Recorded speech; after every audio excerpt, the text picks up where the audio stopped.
What is going on, gunfighters? Welcome to Gunfighter Life, the podcast where we talk about gunfighting with God at the center and real-world, first-hand experience. So saddle up, gunfighters. Today's episode is going to be on AR-15 alternatives. If you like this podcast, all I'm going to ask today is that you are liked and subscribed. If you have somebody in your life that also likes guns, that you share the podcast with them. With that, I'm going to plug in the bio. If you've heard it or don't want to listen to it, you can skip around 3 minutes and 45 seconds. And by God's grace, we'll get into the main topic and talk about some AR-15 alternatives. Who am I? A question we should all ask ourselves. I am, first and foremost, a servant of God, made in His very own image, a follower of Jesus Christ, a simple man called by God to the Great Commission to share the good news of Jesus Christ. Next, a little bit about my background and what God has allowed me to do and blessed me to do in life. Grew up what most would consider very poor in the backwoods of the southeastern and mid-Atlantic United States, hunting and fishing. Joined the Marine Corps at 17. Did a couple of combat tours in Iraq. So a decorated Marine Corps combat veteran. Infantry assaultman. After the combat tours, I was an urban warfare instructor for the United States Marine Corps under Mojave Viper. I also served in the U.S. Army, both full-time and part-time National Guard. Also a veteran of law enforcement. I served with LAPD. I was a sworn peace officer, a cop for LAPD. I worked regular patrol assignments and more specialized assignments. One of those more specialized assignments was warrant service, fugitive recovery. Also had some other law enforcement roles. I am an FBI certified firearms instructor and been certified by another 3-letter government agency in a lot of firearms and training things. I've also been a private contractor, worked in the private sector, pertaining to tactics and gunfighting and protecting America from enemies foreign and domestic. I served as the commander of a tactical team to stop active shooters in a large metropolitan area. That was our primary mission, to stop active shooters, which sadly are a thing in America today. I've also been blessed to do quite a bit of competition shooting. Started my first formal competitions even before joining the Marine Corps at 17. I had won more shooting competitions than I can remember. I have competed in all manner of disciplines in shooting. I've been blessed to be a state rifle and pistol champion, West Coast regional champion. Like I said, been blessed to win more shooting competitions than I can remember. Mentioned hunting. I've hunted to put meat on the table starting when I was a child. I've also been a professional big game hunter and guide, hunting and slaying all manner of beast. And I don't apologize for that. Humbled to be the host of 3 podcasts. Simple Man Sermons, Alpha Male Podcast, and Gunfighter Life. Obviously, as things not mentioned, I've been blessed to do many other things. But, again, first and foremost, I'm a servant of God, a believer and follower of the Bible, the Word, Jesus Christ. And I don't apologize for that. With that, let's transition into today's topic. So let's talk about AR-15 alternatives. First of all, why? When the AR is so ubiquitous, so common, so Barbie accessorizable.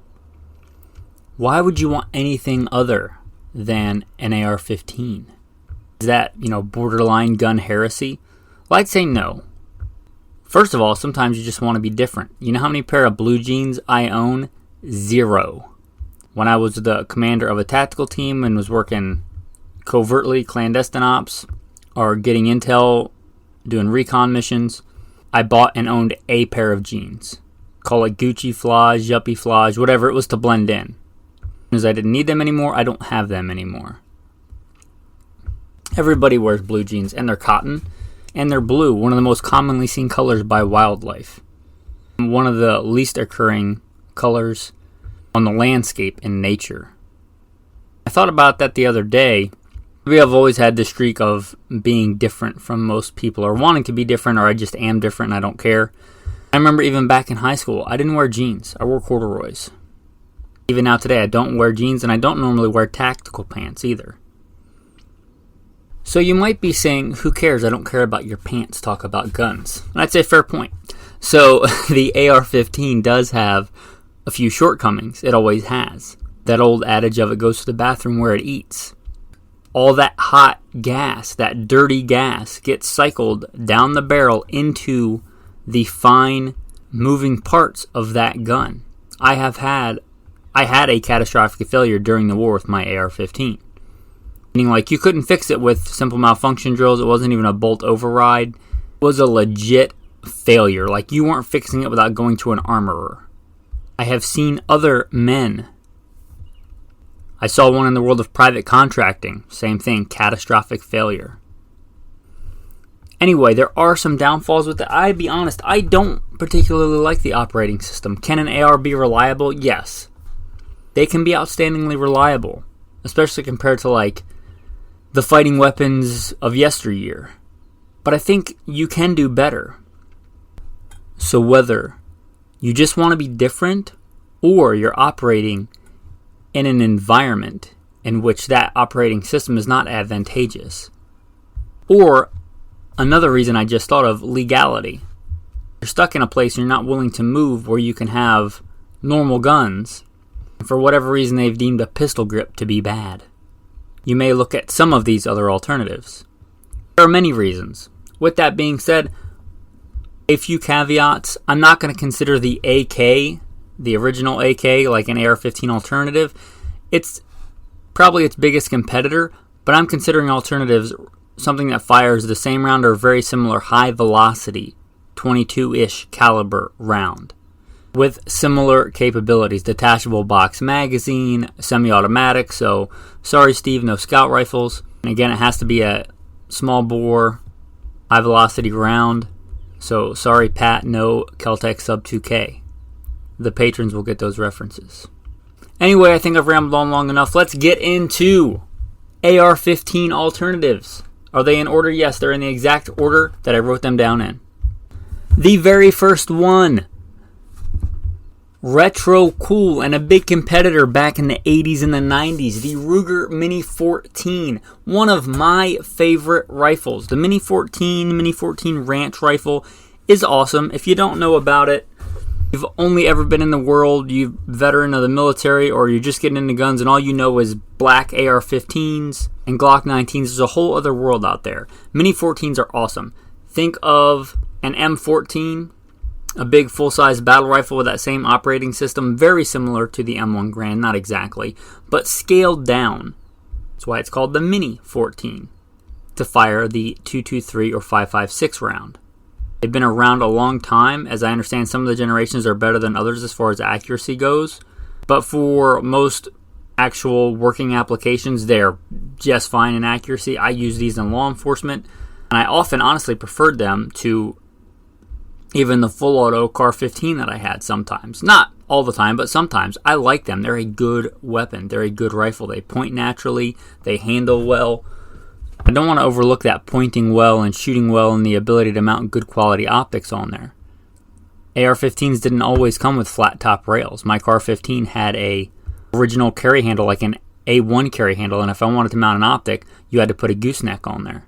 To mount a decent scope on the Mini 14, I do believe from jump, they usually come with scope rings. and going back to that first round and pointing well. To me, getting the first hit on target is almost always more important than how fast I can get the 30th round out of the magazine.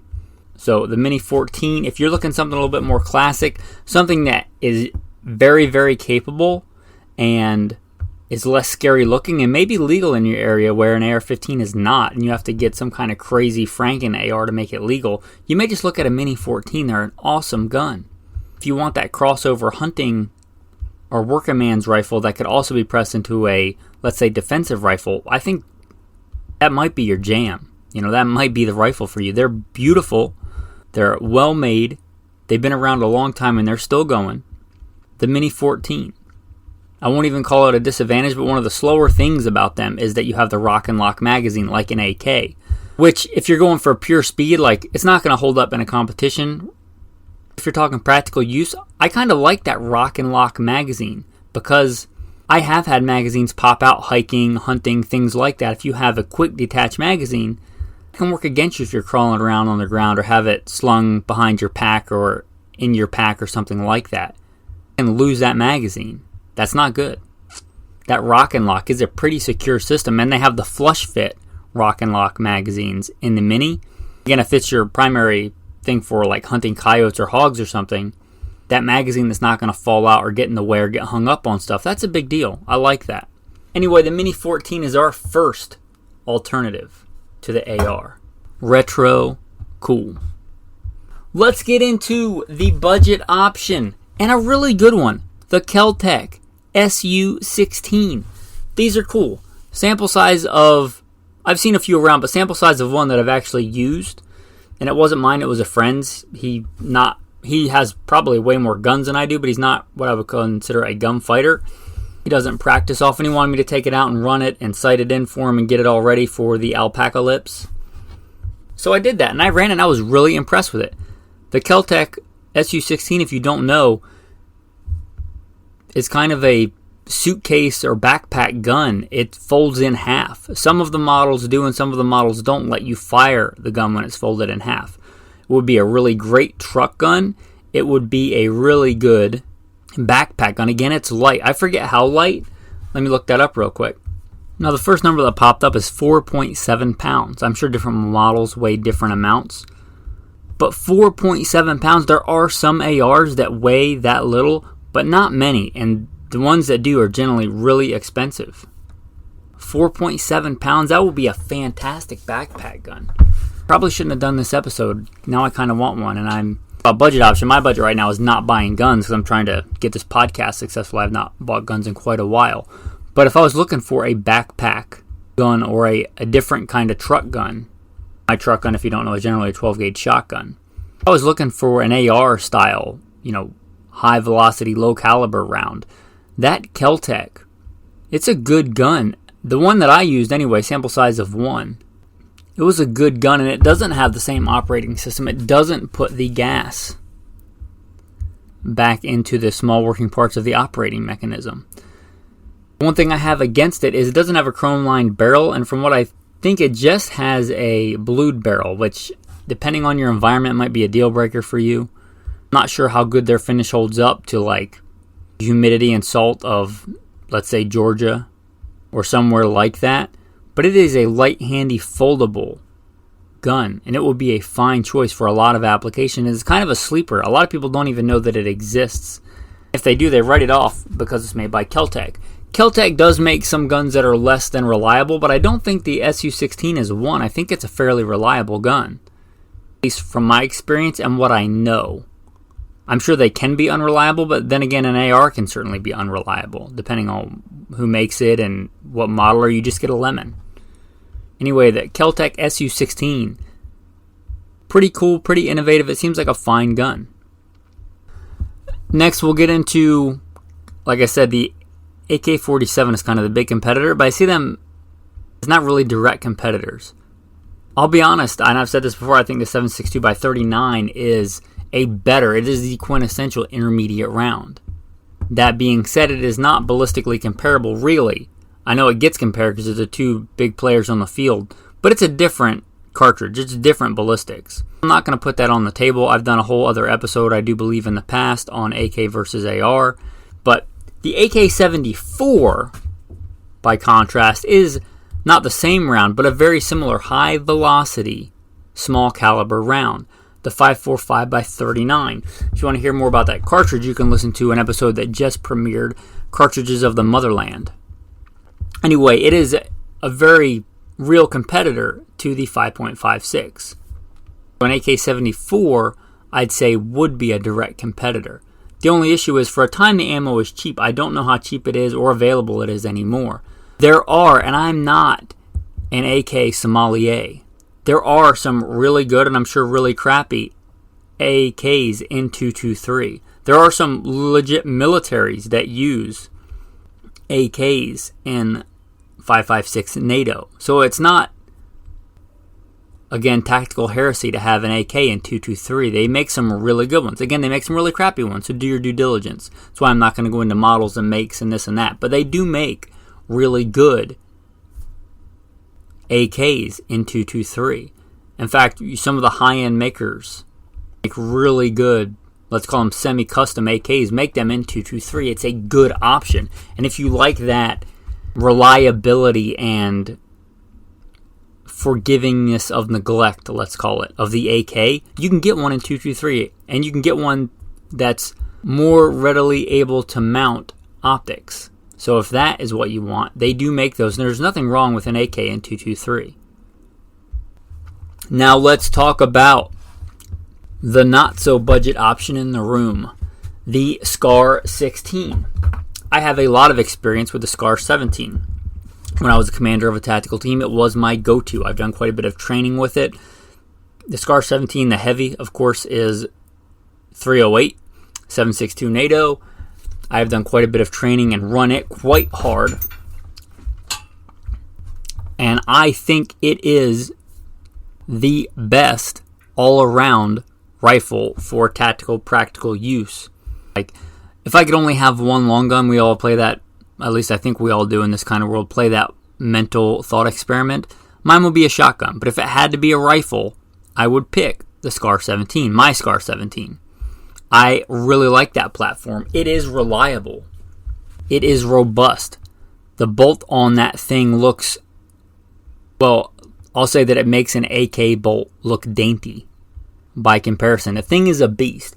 And the SCAR 16, I believe, does have some actual military use in other militaries. The light, the 5.56 version, I think is a direct competitor to an AR. Similar ergonomics. It's similar, well, pretty much the same ballistically. Takes the same magazines. However, it's an entirely different operating system, and I think a far better one. I don't think it ever really caught on because it is expensive. They are proud of those things. A lot of people will say you can buy 2 or 3 ARs for what you can buy one SCAR 16 for. And I say, yeah, that's a fair argument. Doesn't mean they're not worth it. That doesn't mean they're not better. I sold several guns and waited, I think, 10 years before I was able to get, or responsibly get, my SCAR 17. And I don't regret it. It's a fantastic gun. I used it as a commander of a tactical team, and if my life and the lives of my men, lives of women and children were on the line to stop an active shooter, I wanted the best. I didn't want the bargain basement. I want the good enough AR. So I think the SCAR 16, and it's basically the scaled down version of the SCAR 17, is a fantastic gun. I never ran one on the team, but there was a guy on the team that was a really good shooter. He did run a SCAR 16 and 17. They were great guns. And he had a good philosophy. They were both set up pretty much the same, an L-can on both, and he ran them rather well and transitioned between them rather well. Mission dependent. I did too. I went from a SCAR 17 to an AR depending on the mission. The SCAR Heavy, although very light for a 308, is a heavy thing to lug around for a 12-hour shift. The SCAR 16 is not light, and you don't really get it for the ultra light. But I do believe it is a better, and I think I will say that, a better operating system than the AR. It is a big bolt system, a robust system. Don't want to say it's like an AK because it's really not, other than it's a piston system, and it's really robust. but it's a good system. The SCAR 16. If you forgot about that gun, think it's as awesome today as it has been. Let's talk about the next one. Everybody's all excited, and rightfully so. It's a big deal that the Army may be transitioning away from the AR-15 style, M16 style, M4 for the M5. Now that is a little bit improved version, but it's basically the same as the SIG MCX. The SIG MCX has been around a long time. It is not new. There's all kinds of different iterations of it. The M5, of course, is in the new 277 Fury, which a lot of the innovation in that whole system is in that round. But that system has been around a long time in the 223 in an AR derivative, in the MCX. And it's a good gun. I've played with them. I've disassembled them. I've messed with them. I think it's a good system. It looks pretty robust. That's probably why they chose to adapt that to the new Army 277 Fury and the M5 program, because it works. It's a good system. And they probably realized some of the shortcomings of the AR-15. That's why they went with that instead of just a big, AR-10 platform. Because I do think, and I think a lot of people recognize, there are issues with the operating system. And the MCX, if you don't know, that is the predecessor, the lineage that the M5 comes from. And if you don't want the 277 Fury, if you want an AR competitor, something that fills the same kind of niche, the MCX will do that. Also, and I should have mentioned this about the SCAR 16, because it doesn't have that buffer tube and that whole operating system, you can fold the stock without some kind of crazy adapter. The same goes for the MCX. You can fold it. You can get a much shorter, handier rifle. You can put it in a container in a pack that doesn't scream, "I have a rifle in me," which was really handy to me when I was working, again, those covert missions or reconnaissance missions or whatever you want to call it, where I didn't want to scream, "I have a rifle," but I had a rifle. And those folding stock versions, like the MCX, like the SCAR 16, that's a big advantage to me. Not only do the stocks fold, but unlike the workarounds you have for the ARs, the weapon will fire like that. It will fire in that configuration with the stock folded. Is that applicable most of the time? No, but it is applicable sometimes. Working inside a vehicle, it's nice to have that option. And those platforms let you do that. Some of the models of the Keltec SU-16, the SCAR 16, and the MCX will let you fire it with the stock folded. If you're familiar with operating systems or CARE, I mentioned the SCARs are similar, kind of operationally, to an AK. MCX is kind of similarly, as I understand it, operational to an AR-18. Now do your research. Of course, it's not exactly the same, not like interchangeable parts, but if you look at that dual spring on the top, it reminds me of an AR-18, and it may not be based on that, but it sure looks like it.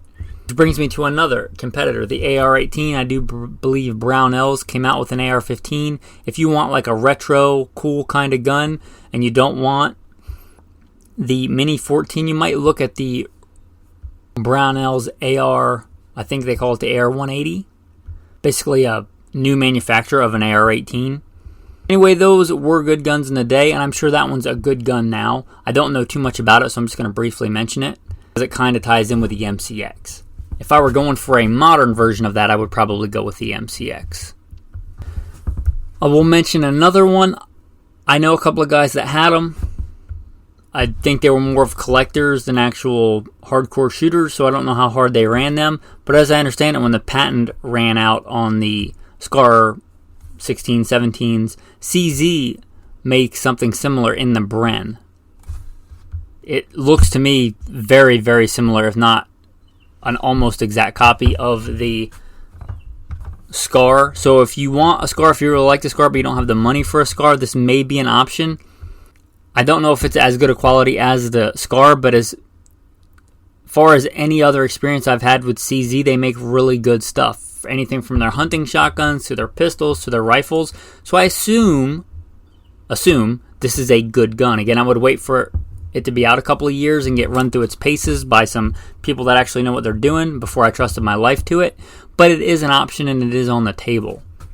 Which brings me to another option that has been run through its paces and has been proven, and that is another sleeper I don't think is really on a lot of people's radar on the American market, and that is the Beretta ARX 100. It is the Italian military's fighting rifle. It takes the same magazines as an AR. It obviously fires the NATO round, the 5.56 NATO round.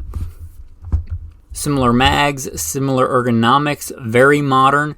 It has, in my opinion, a better operating system.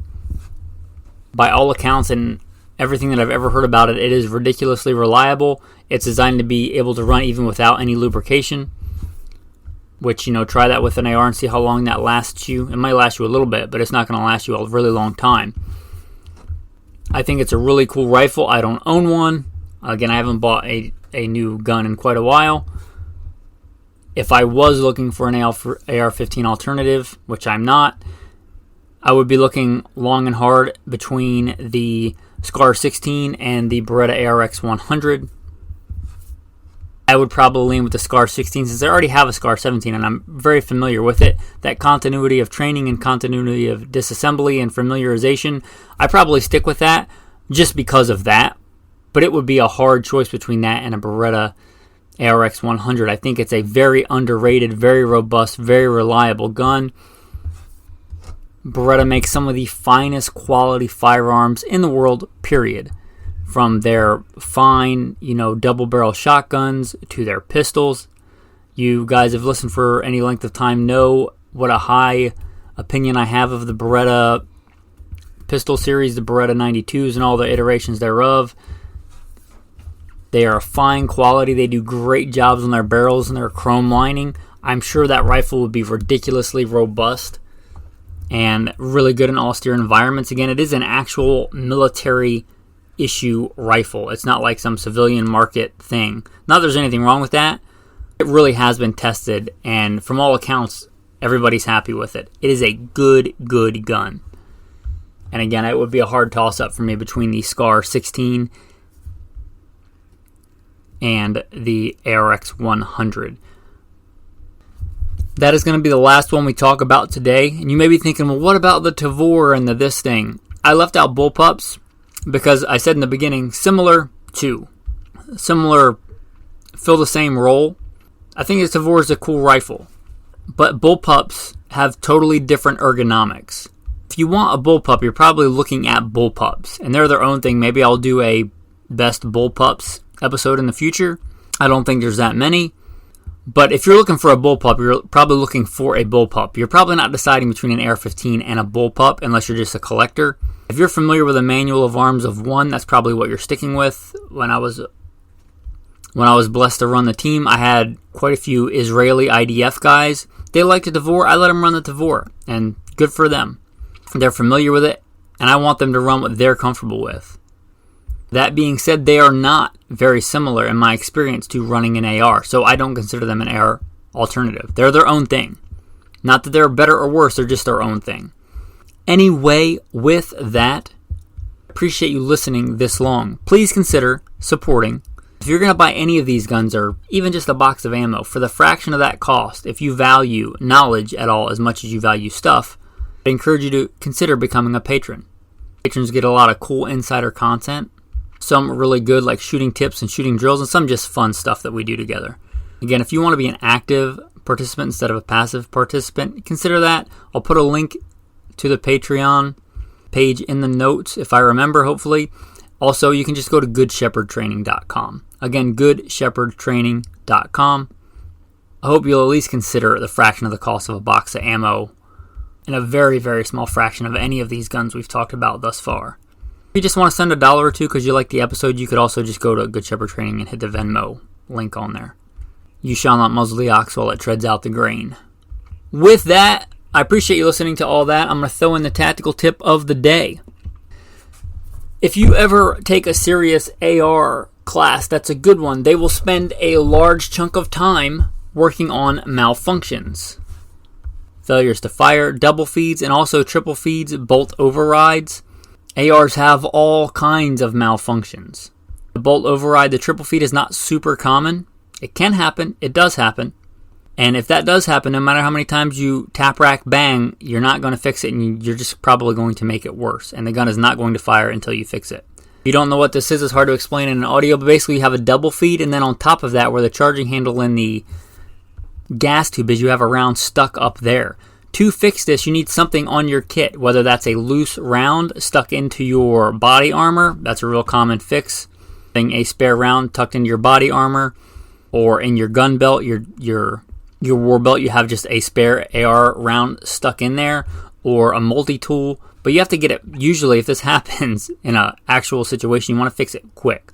Having that bullet or having some kind of just small thing on your kit, you can get up there on that ledge just behind the bolt and the bolt carrier group and shove that back and forth. That is the best way that I know of fixing that weapon. The weapon, in general, if this happens, you can't even disassemble it. You can't even take the back pin out and take the upper off the lower. Having that kit, having that tool in your kit to push back that bolt carrier without moving everything else is the best way that I know to fix that triple feed, that bolt override. I'll give you another one. You are running the military surplus, Stanag, Mags, Circle K, Colt, whatever. I'd encourage you to consider going to a Magpul mag or an Amend 2 mag. Those are some of my favorites. Anyway, if you are running the old ones, that company Magpul, their original design was for a pull on the bottom of the magazine.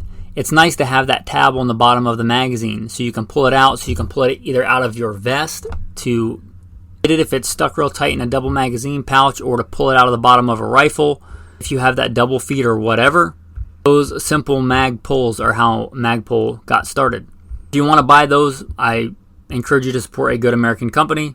I'm not sponsored by them or anything, but they make good stuff. If you want to make your own, you can literally take some camo or regular duct tape and take a piece of 550 cord, tie a knot in each end of it, and loop it down so it's the right size, and tape around the bottom of your magazine. Make your own Magpul. Anyway, a couple of tactical tips for you there. If you've listened for any length of time, you've likely heard me quote one of my favorite verses, Exodus 15, "The Lord is a man of war." I'm going to quote for you today, not the entire Song of Moses, but a chunk of it from Exodus 15. "I will sing to the Lord, for he has triumphed gloriously. The horse and its rider he has thrown into the sea. The Lord is my strength and song, and he has become my salvation. He is my God, and I will praise him. My father's God, and I will exalt him. The Lord is a man of war. The Lord is his name." I was thinking about this yesterday. We are made in the image of God. Nothing pours out wrath like God. Nothing pours out wrath on the earth like God. Think about the carnage of the wars in time past. Think about the carnage of even the Civil War, how egregious and horrible that was, and how much death and destruction that wrought. Think about that in comparison to the weapons that we have and can unleash today. It seems like we may be closer to nuclear war than we have been since the Cuban Missile Crisis. You think about that. That pales in comparison to the awesome power of our God. Remember the severity and goodness of God. With that, men, thanks for listening. Have a blessed day.